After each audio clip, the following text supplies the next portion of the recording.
Will AI sometime in the near future replace both psychiatrists, psychologists, and spiritual leaders? Who will be replaced by AI? Not me for sure. This may wipe out all the pundits, priests, and it's a damn good thing. AI won't replace people in general, but people enabled by AI or boosted by AI will replace people who are not enabled or boosted by AI. Any doctor who can be replaced by a computer should be. No doctor I've ever known has been replaced by a computer. I think it's a cautionary tale. The idea that technology is going to solve our problems is, I think, one of the great myths. Why I don't think AI is going to replace everybody is, we're humans. We use our five senses. It is not the same experience to be touched by a human. AI should not be like a runaway horse. Once it starts writing its own language, both the horse and the rider will be AI. Those who are agile will ride it, those who are not will be crushed by it. What might happen to the mental health of people? What effect will ultra-processed information have on mind? Multiplication of desires, the attention deficit becoming worse? I'm concerned about the decline in critical thinking skills. Yes. This is a bigger problem than just ChatGPT or social media. AI is not the problem. The compulsive nature of the human beings who are sitting here is the problem. This human software collapsing and hardware collapsing in another 25 to 40 years' time is an inevitable trajectory we have taken unless we do something serious. So my question to you, which could be a provocative one, will AI sometime in the near future replace both psychiatrists, psychologists, and spiritual leaders? So this is the question. I think when I was doing my clinical informatics training at Beth Israel, there was a very famous doctor called Dr. Warner Slack. He unfortunately passed away. But Warner Slack was one of the first physicians at Beth Israel to be working on electronic medical records in the 70s and 80s. And he had a very famous quote. He said, "Any doctor who can be replaced by a computer should be." And of course, no doctor I've ever known has been replaced by a computer. But I think what he was telling us with that is we're going to have to evolve what the practice of medicine, psychiatry, spirituality is. We're going to figure out ways to hopefully, in a good sense, reach more people, improve the quality of care. And I always like to think, what if we actually could do preventative care? So many times I was on call last night and I got calls all night from the residents saying, this person's in an emergency room, this happened, this happened. We never talked last night about what could have stopped those things happening. We were literally just dealing with a triage of how to stop the emergency. So in some ways you could say we've always wanted to do more, at least in the mental health field. We've never felt that we had the resources. We know that we're never going to have the funding. So maybe we move the field towards prevention. We open up these areas we don't want to do. Vikram has been doing this leading work in global health. Maybe this turbocharges what Vikram is doing. As we heard, maybe people can experience spirituality in the way they want to do it. Maybe we can increase these suicide prevention efforts that reach billions of people in a way. So I think if we look at it in the optimistic sense, we could harness it. But I think the caveat there is that means all of us have to be engaged with what's happening. We can't let the technology companies, and again, they don't wake up and want to cause harm, but we can't say OpenAI gets to pick what is a mental illness or not now. Google gets to pick what is spirituality. Apple gets to pick what is suicide prevention. That's a tricky slope. So I think as long as we as a collective can stay up to date and have a voice in it, I think we can shape it. I think the biggest danger is if we say, it's too powerful, we give up, they know what's going to happen, we really do forfeit a lot. And again, as we saw from the clock example, these are not all-knowing agents. They're good at imitation. So I think it's more a call that if we get involved and engaged, we can shape it for the better. If we don't, Thank you. I'm sure others have thoughts on the same topic. Well, thanks. You know, I completely agree with John. First of all, a cautionary tale. I remember, and John was probably too young to remember, not that long ago when we were told the arrival of smartphones and the digital apps for mental health would replace the therapist. Well, I don't need to really speak about how successful that prediction was.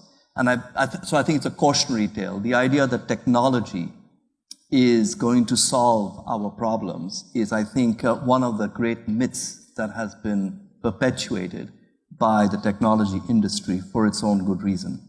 And secondly, I think it also, the other reason why I don't think AI will ever replace, I think it will have a role. And I think the question isn't whether or not you use AI. It's the question is how you use it responsibly in a way that is actually achieving a public good. That, I think, is the fundamental question without doing harm. But the reason why I don't think AI will replace the physician, the nurse, the community health worker, the priest, is because the interpersonal connection between the person who is needing help and the person who's providing help is actually central to the process of healing. And I do not believe that anyone can be fooled that long. No matter how smart your large language model is, I don't think the average person is unaware that they're actually interacting with a machine. Thank you, Vikram. I'm sure the spiritual leaders would have a different perspective on this. What Dr. Patel just said, that reminds me, there was a time when it was predicted that teachers would be replaced by computers.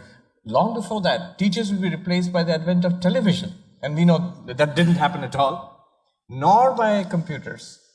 And it's sort of parallel to what is being predicted now. Yeah, I was speaking to what you just said and what John just said. I am reminded of this story of the man on a horse galloping through a village. And the person asks, "Sir, where are you going?" And he says, "I don't know, ask the horse." So the AI should not be like a runaway horse. I mean, I'm just saying what John was just saying, that, you know, we should be engaged in the development, use, and what kind of AI and to what extent we are using it and who is using it.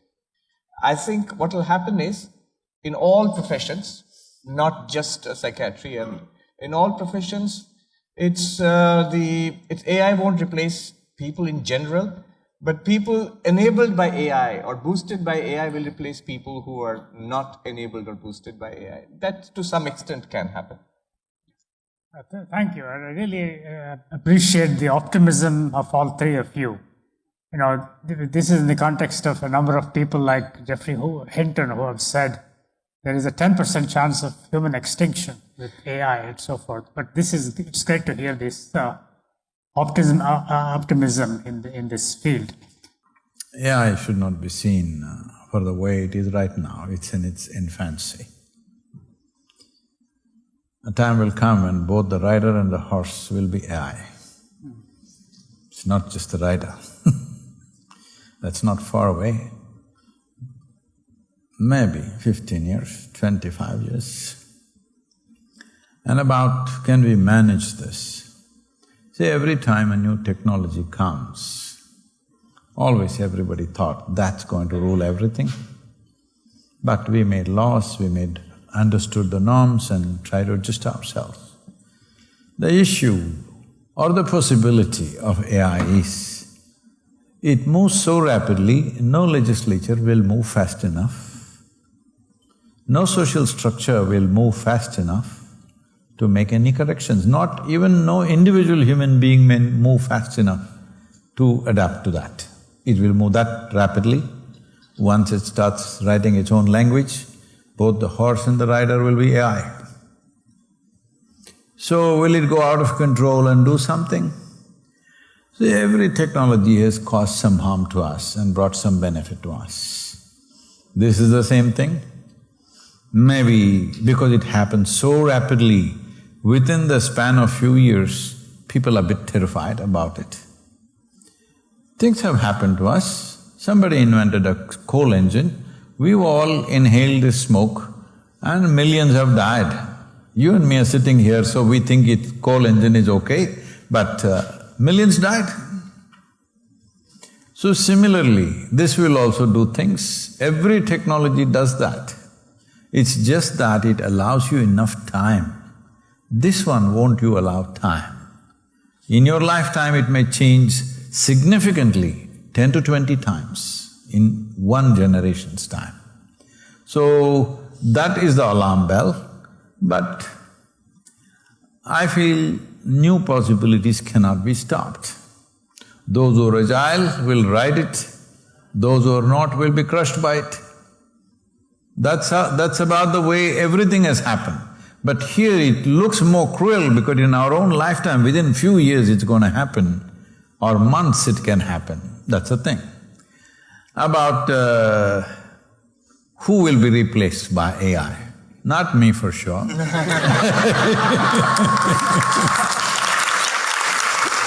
So I'm welcoming this because this may wipe out all the pundits, priests, anybody who reads 10 books, assimilates and finds expression to that information. Data, process and expression, all those will be wiped out and it's a damn good thing. Because we've been running the world like this, if you read 3 books, you become a school teacher and mess up the next generation. If you read 10 books, you become a professor and bore the hell out of people. If you read 1 book, you become an agent of God. This needs to stop somewhere, hello? You just read 1 book and you become God's agent. I think this needs to stop. You want to read that 1 book, AI will give you 10 versions of the same book, okay? I think it's very good. Not me because I didn't read anything, I'm okay. And if they replace me, I'm so happy. I'm waiting for that. Thank you so much, Sadhguruji, for your reassurance that you cannot be replaced. No, I wish I was because people ask me, Sadhguru, what's your dream? I said, I would like to be unemployed. But for the rest of us who could be replaced, I think this is where, again, a benchmark doesn't protect us, but at least it tells us how quickly it's moving. And if you can quantify it, again, the benchmark will never be perfect. But I'd like to at least know how quickly it's moving and not have to rely on someone else to tell me. And that's where, again, the clock benchmark is ridiculous. But each day I can upload a clock to OpenAI and see how it does. And I do think for issues around spiritual or consciousness, we can at least track what it's doing. And it doesn't mean we can stop it, but at least we can know where we are and how much time we have. And so at least the discussion becomes based on what's really happening, because sometimes at this point, no one's reading any book, right? They're even asking AI, when will you take over? So I think we have to at least have a little bit of quantification of where it is, because in some cases it may be too far, it may be too slow, but we have so little to guide us, and that part is concerning. If I can add to that, see, right now we are thinking in terms of medical care, a doctor's hand, and this cannot be replaced. I don't think so. See, my father was a physician. As a child, I observed, he put somebody on the table, this, and he says, okay, what is wrong with you? It always amazed me. And I went and touched a tree and tried to find out what's happening with the tree, what's happening with the dog, like this. But today, for almost everything, the doctor is depending on the diagnostic machine. He's not going by his own physical examination. He's depending on a diagnostic machine, so already what the machine says everybody is doing. Only this one guy has to change. You need a human face and a human hand. Well, we can create the same texture, we can create the same kind of person, and ultimately when it comes to your health, there are certain people who are looking for lovey-dovey treatment. Most other people want competent diagnosis and treatment. Thank you, Sadhguruji. Surely, we'd like to hear from you. You showed the very interesting observation that youngsters, when asked about what they would prefer, they preferred mindfulness over positivity. So what is that telling us? The importance of instilling mindfulness training and principles in high school or even middle school itself. What are your thoughts on it? Yeah, thank you for that question. So the graph was that the teens in my study preferred mindfulness over gratitude or savoring. As I mentioned, gratitude is easy to understand. Teenagers don't like to feel grateful. But I think savoring was a little bit of a surprise, I think, to me and to all of us. I think that it says something about the power of mindfulness and just being still and how accessible those practices are. So I think it's very inherent, very intuitive. And, in terms of the second part of the question about widespread availability, there's actually been some studies that have shown that that's actually backfired. That doing mindfulness in schools actually is not effective or is not as effective as other interventions. I suspect that it has to do with personal practice, that you have to do something, do it in the way that fits your lifestyle, your needs, what's feasible for you. I think that sometimes when things are introduced in schools to teens, it becomes another thing that a child feels like they have to do, right? And often it's not done well. And that's why in the intervention, I always start with, let's try different ways and let's find out what works for you, because often it's not introduced very well. So I think that's the downside of doing things potentially large scale. I think it can be good, but it has to be done really well. Other thoughts? And this is a very important problem because it's the future that we should be thinking about in this current day and age. With such a rapidly changing social situation and the risk of mental health pandemics emerging and so on, what's the best approach? Please, all of you weigh in on how one can, what's the best recipe for the future generations of people, the Gen Z people? What should be, Let me just add on to my response to and it dovetails with what we talked about with AI. I do think that there will be a swing towards personalization. That we are so tired of just mass marketing and things that are tailored to everybody, which for efficiency. But I do think that, why I don't think AI is going to replace everybody is, we're humans. We use our five senses. Yep. It is not the same experience to be touched by a human, or to go to share a meal with a human is not the same as going out, reading a book or looking at your phone.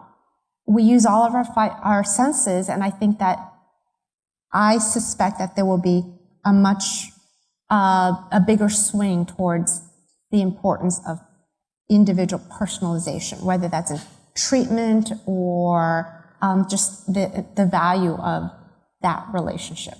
It's such an important point, also made by Abraham Verghese in his recent commencement address at Harvard.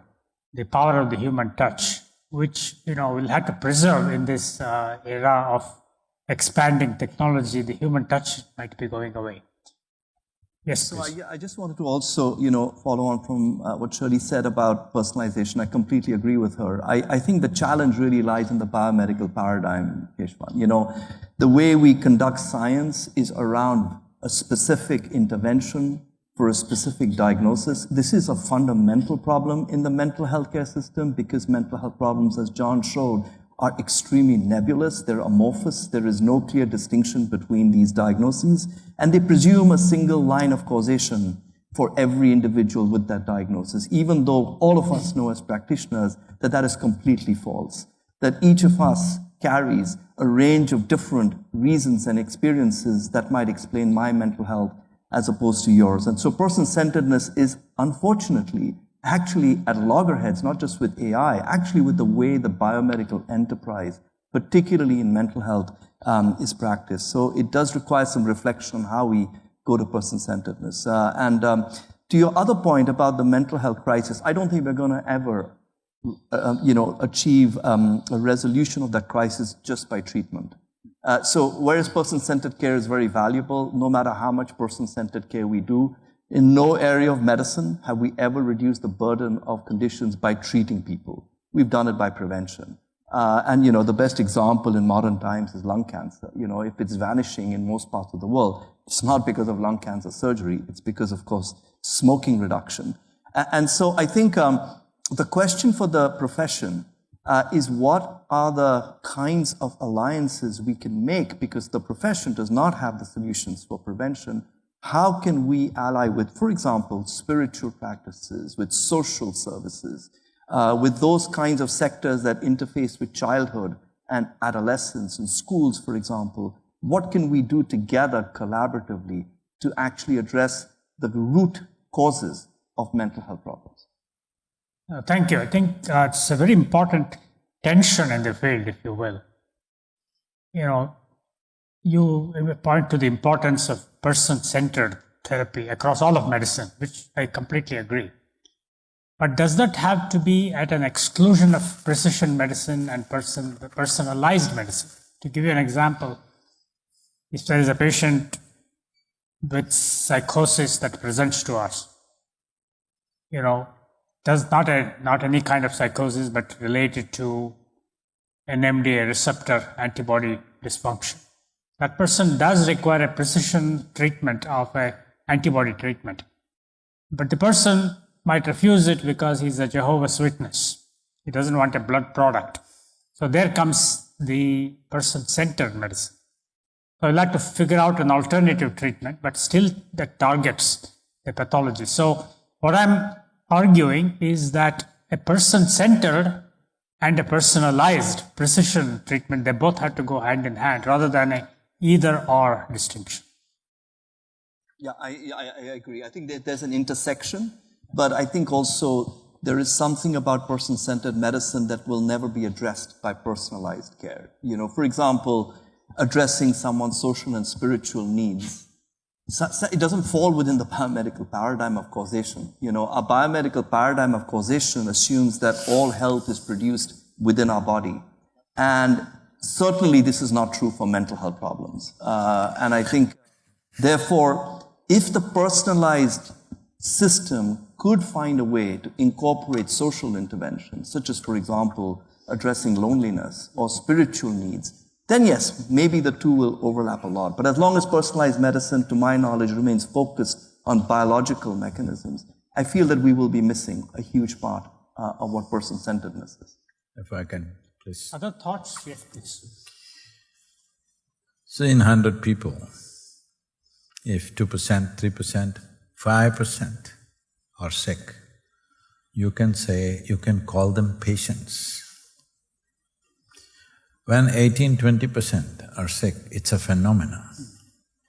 You can't handle a phenomenon with therapy or treatment. A phenomenon needs to be addressed differently. So can we sociologically address that? No, we're too disparate. And we are democratic nations where nobody takes instructions from anybody. All right? You can't tell everybody, all of you meditate, all of you do this. It's not possible. It's their choice. Somebody prefers to smoke, somebody prefers to drink, somebody prefers to drug. You can't stop that. You're not going to change that, I'm saying. So the only fundamental thing that we could do is bring an enormous wave of awareness that most fundamental thing is, people are thinking health happens or ill health happens to them because of bad luck or God is not with them or whatever. No, your health, physical and mental health is 100% your responsibility. One needs to understand, both physical and mental health comes from within because ill health also is manufactured. If it's an infection, that's different, it's an invasion from outside, you have to go to the doctor and deal with it. But what you're manufacturing in the body either physical ailment or mental ailment. If you don't understand what comes from within is your making, then you will be in endless therapy, endless treatment. You will never… even if you produce that many psychiatrists, you can't build that much furniture. So we could… Swamiji, do you have anything? I was just thinking, Dr. Patel mentioned smoking and the reduction in the incidence of smoking and reduction in the incidence of lung cancer. You can clearly see the correlation.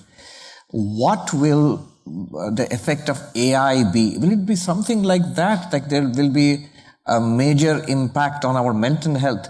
I heard a psychiatrist saying that we all know as doctors what effect ultra-processed foods have had on the human body in the last few generations. What effect will ultra-processed information have on mind, especially of children, those who are learning right now? I'm not very sure. Recently in a conference, somebody asked me, as a spiritual teacher, what are the areas of concern that AI could? And I was thinking about it, and I remembered I had answered the same question about a year ago, and I'd forgotten what the points I raised were. So I asked AI, what did I say?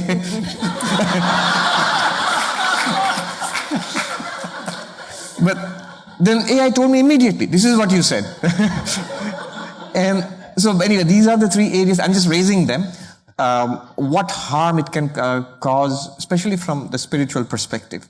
One is multiplication, very fast multiplication of desires. That's what AI is going to be used for anyway. It's already being used for that. As you said, personalized. They're going to personalize marketing, all these big companies, to sell more and more.